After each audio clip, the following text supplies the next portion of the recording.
عمران خان پہ فائرنگ کا واقعہ، گل بد گیا مختاریہ، گل بد گیا مختاریہ۔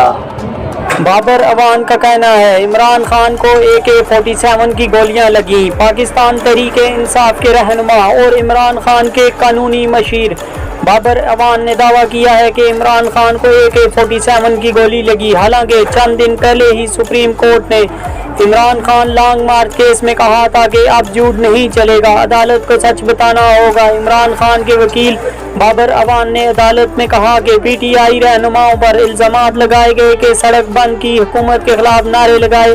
مقدمے میں الزام لگایا گیا کہ سرکاری املاک کو نقصان پہنچایا گیا۔ مقدمے میں ڈنڈوں اور نعروں سے خوف پھیلانے کا الزام لگایا گیا۔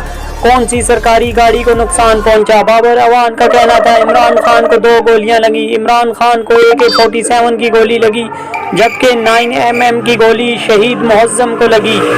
بابر اعوان نے عمران خان کی ٹانگ سے AK-47 کی گولیاں ڈھونڈ لی۔ 2 دن بعد فواد چودھری کہے گا عمران خان کو راکٹ لانچر مارا گیا۔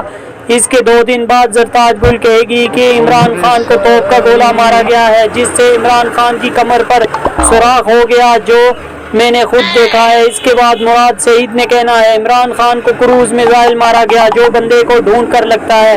بات بڑھتے بڑھتے غوری پر آ رہی ہے۔ پھر جب غوری نے آنا ہے، کوئی بھی PTI رہنما آپ کو کسی سڑک یا ڈی چوک میں نہیں ملے گا۔ یہ تو ویورز پوسٹ اچھی لگی تو دوستوں کے ساتھ شیئر کرنے کے بعد ہمارے چینل کو سبسکرائب کر کے بیل کا بٹن دبانا ہرگز مت بھولیے، تاکہ ہر نئی مزید آنے والی ہماری ویڈیو آپ کے پاس جلد سے جلد پہنچ سکے۔ اپنا اور اپنے چاہنے والوں کا بہت خیال رکھیے گا۔ فی امان اللہ۔ اللہ حافظ۔